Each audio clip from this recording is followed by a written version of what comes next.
আসসালামু আলাইকুম। আপনাদের সবাইকে অ্যানাদার ওয়ার্ল্ডে স্বাগতম। আজকে আমরা স্যার আর্থার কোনান ডয়েলের লেখা শার্লক হোমসের একটি উপন্যাস স্টাডি ইন স্কারলেট আপনাদের সাথে শেয়ার করব। তো বেশি কথা না বাড়িয়ে শুরু করা যাক। শার্লক হোমসের সঙ্গে আমার পরিচয় নিতান্তই আকস্মিকভাবে লন্ডনে অদ্ভুত এক পরিস্থিতির মধ্যে। আর প্রথম পরিচয়ের সময় থেকেই বিচিত্র চরিত্রের এই মানুষটি আমার বিস্ময় ও কৌতূহল জাগ্রত করে। সরকারি ব্যবস্থা অনুযায়ী আমি তখন ৯ মাসের বিশ্রাম লাভের অবসর পেয়েছি। ১৮৭৮-এ ডাক্তারি পাশ করি, সেনা বিভাগের সহকারী সার্জনের কাজে যোগদান করি। অন্যান্য অফিসারদের সঙ্গে আফগান ফ্রন্টে পাঠিয়ে দেওয়া হয় আমাকে। সেখানে ডিউটিরত অবস্থায় কাঁধে বিদ্ধ হয়ে ডিজেল বুলেট। আহত শরীরের চিকিৎসার জন্য চলে আসতে হয় পেশোয়ার হাসপাতালে। কিছুদিন পরে সেরে উঠলাম বটে, শরীর একেবারে ভেঙে পড়ল। মেডিকেল বোর্ডের সুপারিশ শেষে আমারই বিশ্রামের ব্যবস্থা। সরকারি ভাতা সর্বসাকুল্যে দৈনিক 11.৫ শিলিং। লন্ডনে হোটেলে ওই টাকায় কুলিয়ে ওঠা অসম্ভব। তাই সস্তায় থাকা খাওয়ার একটা ব্যবস্থা কি করা যায়, হন্য হয়ে খুঁজতে লাগলাম। একদিন ক্রাইটেরিয়ন বার থেকে বেরোচ্ছি, এমন সময় আকস্মিকভাবে দেখা হয়ে গেল পুরনো এক বন্ধুর সঙ্গে। স্ট্যামফোর্ড একসময় ছিল আমারই সহযোগী ড্রেসার, দীর্ঘদিন পর সাক্ষাৎ। দুইজনেই খুশি হলাম। লন্ডনের মতো নির্বান্ধব জায়গায় পুরনো বন্ধুকে পেয়ে আমি যেন হাতে স্বর্গ পেলাম। তখনই স্ট্যামফোর্ড নিয়ে ছেকড়ে গাড়িতে চাপলাম। একত্রে লাঞ্চ করব বলে হলবর্ণ রওনা হলাম। পরস্পরের সুখ দুঃখের কাহিনী বিনিময় হলো গাড়িতেই। হোটেলে পৌঁছে খাবার টেবিলে আমার বর্তমান সমস্যার কথাটা খুলে জানালাম স্ট্যামফোর্ডকে।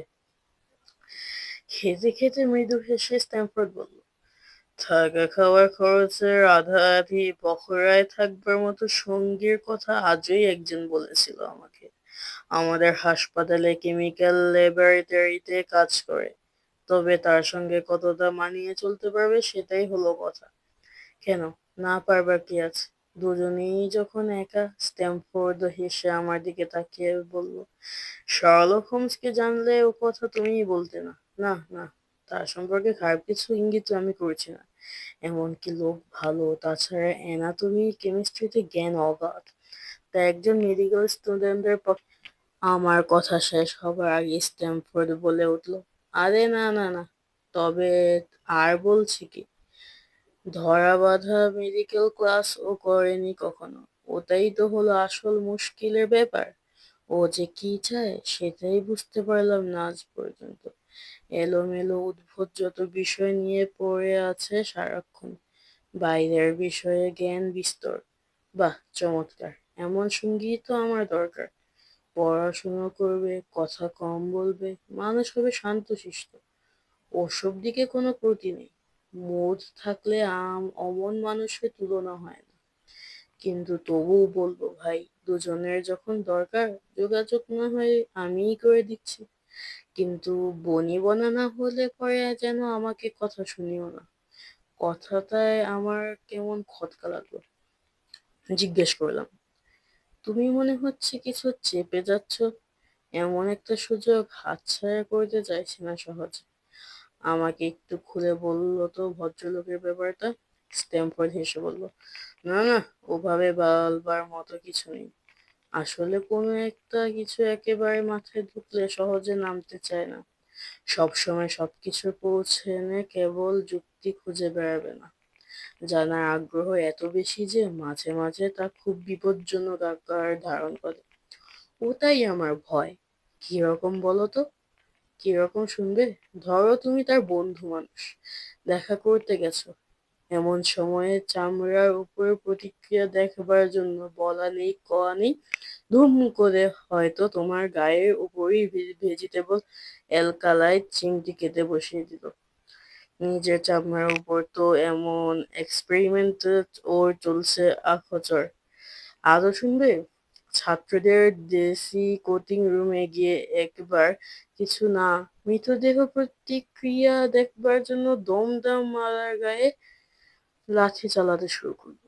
এদিকে কিন্তু নিজে মেডিকেল স্টুডেন্ট না। যাক গে বাপু, ওর ফিরিস্তি শোনাতে গেলে শেষ হবে না। চলো আলাপ করিয়ে দিচ্ছি। নিজের বন্ধু নিজেই যাচাই করে নাও। খাওয়া শেষ করে তখনই গাড়ি চাপলাম। দুই বন্ধুতে উপস্থিত হলাম হাসপাতালের কেমিক্যাল ল্যাবরেটরিতে সামনে। চারিদিকে থরে থরে সাজানো অসংখ্য শিশি বোতল, নানা রকম পরীক্ষার রকমারির যন্ত্রপাতি। আমাদের পায়ের শব্দ পেয়ে ঘুরে তাকালো। কাছে গিয়ে পৌঁছবার আগেই হাতে একটা টেস্ট টিউব উঁচিয়ে ধরে গিয়ে সহসা বললে উঠল, হিমোগ্লোবিন সংস্পর্শে দেখুন কেমন থিতিয়ে গেছে। এতদিনে ঠিক পেয়ে গেছি। সাগ্রহে মানুষটিকে দিকে তাকালাম। আত্মমগ্ন মানুষটি কৌতূহলোদ্দীপক, সন্দেহ নেই। স্ট্যামফোর্ড আলাপ করিয়ে দিল আমাদের। Doctor Watson, mister Sherlock Holmes. শক্ত হাতে আমার সঙ্গে করমর্দন করে ভদ্রলোকের হাসি মুখে বলে উঠল, আফগানিস্তানে ছিলেন দেখেছি। আপনি জানালেন কি এই করে? জিজ্ঞেস করলাম অবাক হয়ে। তখন বুঝতে পারিনি আমার অবাক হবার পালা সবে শুরু হলো।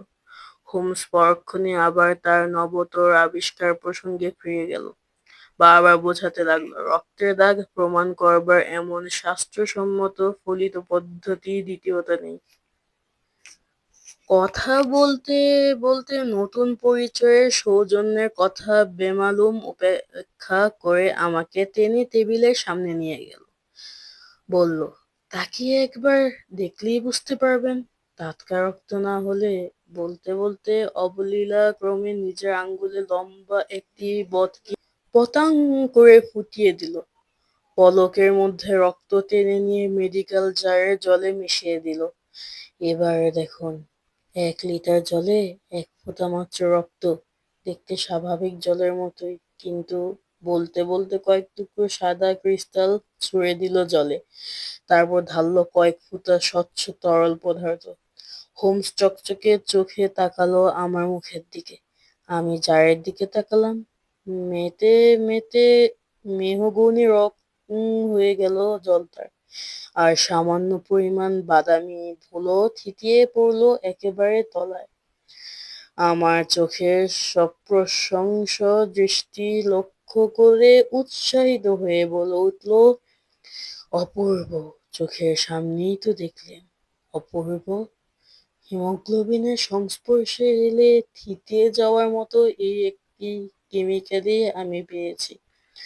সেকেলে গুয়া কাম টেস্ট কিংবা মাইক্রোস্কোপির তলায় রক্তকণিকা রেখে যা পাওয়া যাবে না, এই টেস্টে সহজে তা পাওয়া যাবে।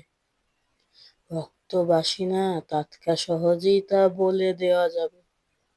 খুবই ফলপ্রসূ টেস্ট, সন্দেহ নেই, বললাম আমি। ক্রিমিনাল কেসে একটা পয়েন্টের ওপরই অনেক কিছু নির্ভর করে। আসলে খুনিকে সন্দেহ হলে প্রমাণের অভাব ধরে যাওয়া না। জামা কাপড় পরীক্ষা করে দাগাও হয়তো পাওয়া যায়, কিন্তু সে দাগ রক্তের না, কাদার বা অন্য কিছু। তা বার করতে কাল ঘাম ছুঁয়ে যায় এক্সপার্টদের।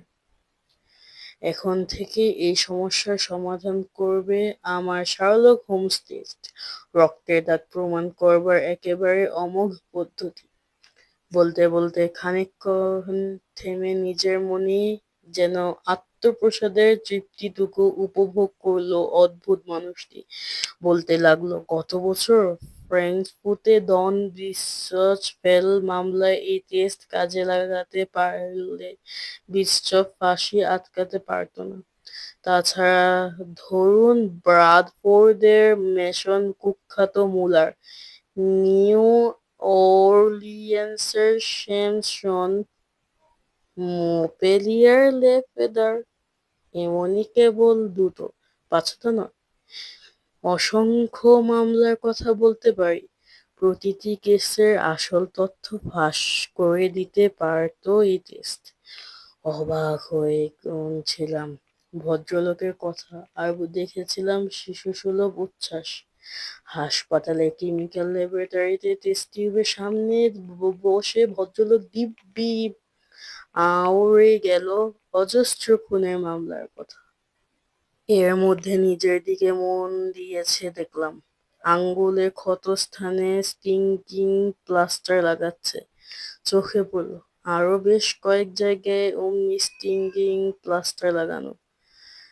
অ্যাসিডিও বিবর্ণ হয়ে গেছে কয়েক জায়গায়।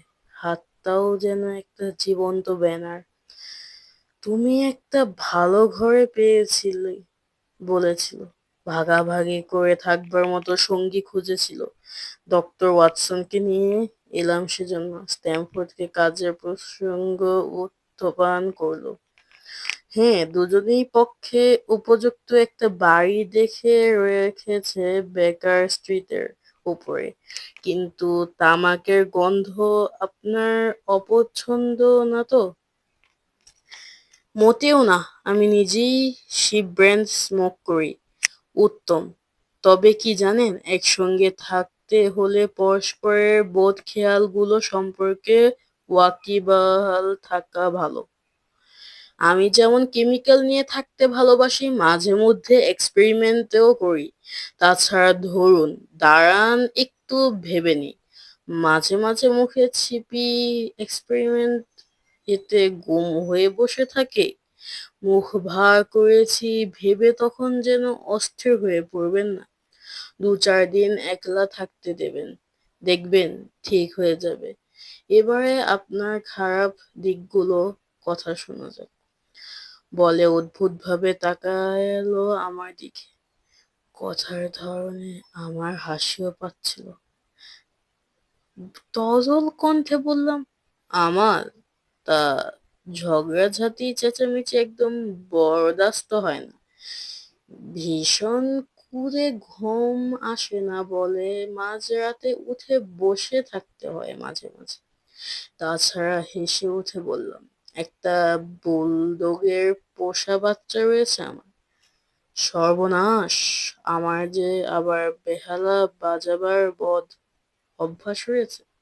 চেঁচামেচির মধ্যে ওটাকেও আনাড়ি হাত না হলে ভয়ের কিছু নেই। চমৎকার! তাহলে আর বাধা কোথায়? দুজনেই মিলে দিব্যি সময় কেটে যাবে। কিন্তু ঘরটা তো আপনার একবার দেখা দরকার। কাল দুপুরে এখানেই চলে আসুন। ফরমর্দন করে হোমস আবার তার কেমিক্যাল জগতে ফিরে গেল। আমি আর স্ট্যামফোর্ড ফিরে চললাম হোটেলের দিকে।